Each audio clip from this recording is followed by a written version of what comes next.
shortly after Ukrainian forces launched their long-anticipated counteroffensive starting on June 5. Russian forces launched a counteroffensive with the express aim of undermining the larger Ukrainian offensive by forcing Kiev to divert resources to defensive efforts. The Ukrainians have focused their attacks on key axes in Kherson, Zaporizhia, and Donetsk Oblast in southern Ukraine, as well as around the Bakhmut ruins in eastern Ukraine's Donbas region. Meanwhile, the Russians have focused their own attacks on the forest west of occupied Crimea in northeastern Ukraine. President Volodymyr Zelensky said Thursday that the Ukrainian military faces difficulties on the front lines in the east and south of the country, but has been dominant in their campaign. Senior military officials report Ukraine's victory in the east has long been a focal point of the 17-month conflict around the Russian-controlled town of Bakhmut.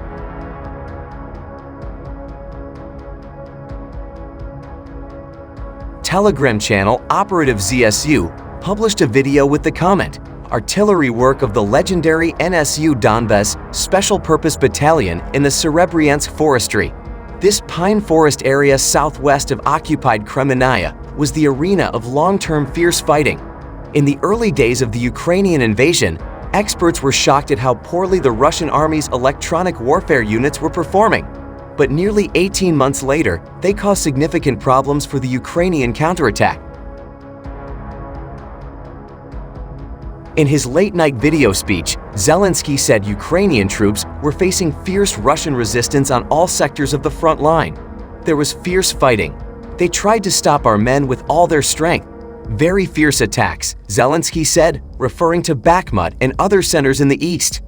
Sergei Cherevady, spokesman for the eastern group of Ukrainian forces, said Kiev troops were advancing consistently and relentlessly on the outskirts of Bakhmut, which Russian forces captured in May after months of fighting.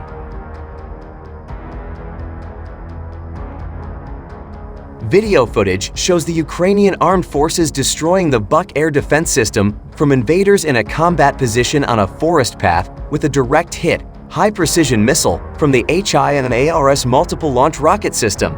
The video is recorded by an unmanned aerial vehicle whose operator finds a fat target, adjusts fire on it, and records the results. On the other hand, Ukrainian missile and artillery units hit 20 artillery pieces from the Russian occupiers in firing positions. Meanwhile, Ukraine has shared new footage of Kiev fighters targeting Russian soldiers with mortar fire in the southern Zaporizhia region, as counterattacks roll in the south and east of the country. In bodycam footage shared by the Ukrainian National Guard on Thursday, Ukrainian soldiers fire mortars from unspecified locations along the Zaporizhia front. The Zaporizhia region is one of 4 mainland Ukrainian territories annexed by Russia in September 2022. Although it is not recognized by the international community.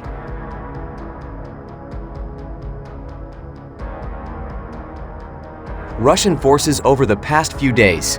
Ukrainian attacks on Russian military storage sites have left Russian troops suffering from ammunition shortages, which significantly reduced their ability to carry out attacks.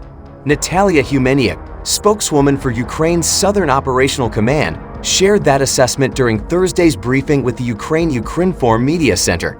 Humeniuk's comments follow a Ukrainian drone strike on a Russian ammunition store. Russia holds most of Zaporizhia, including the occupied cities of Melitopol and Berdyansk, but the front line is currently south of the Zaporizhia city of Orikhiv. On the other hand, the press service of the 25th Separate Sykslav Airborne Brigade of the Armed Forces of Ukraine published a video of an interventionist tank being destroyed, taken by an unmanned aerial vehicle, on its Telegram channel. The tank body caught fire on the road, and the detached turret burned far away in the field.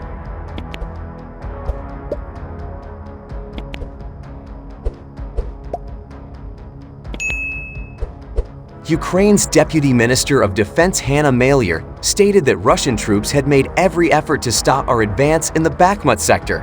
It didn't work. Maliar, via messaging app Telegram, said that Russian troops were upgrading equipment and reserves in 3 areas further north, where heavy fighting was reported by officials in recent weeks. The General Staff of the Ukrainian Armed Forces reported on August 4 that Russia had lost 248,490 troops in Ukraine since the start of its full-scale invasion on February 24 last year. Ukraine's long-vaunted counteroffensive, which saw Kyiv regain territory from Russian troops, nevertheless drew some criticism for its slow progress. The Russian Defense Ministry said its troops had thwarted 8 Ukrainian attempts to advance near Bakhmut and the surrounding area. 2 Ukrainian attacks were retaliated near Lyman and Svatove further north, and attempts to attack the south were also halted.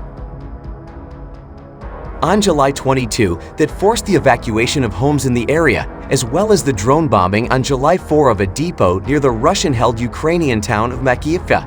The UK Ministry of Defense, MOD, this week wrote in an intelligence update that shortages of artillery ammunition had become a common problem for Russian commanders commanding troops in southern Ukraine.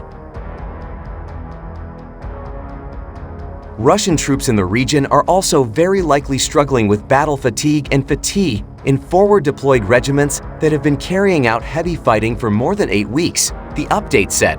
On the Limansky and Kupiansk directions, our defenders obliterated 3 platoons or more than half a company of Russian invaders in the last day. This was the result of the repulsion of 15 attacks by the invaders, in particular in the Novoselivka and Belogorivka areas of the Luhansk region, as told by Serhiy Cherevity, spokesman for the Eastern Forces Group of the Armed Forces of Ukraine.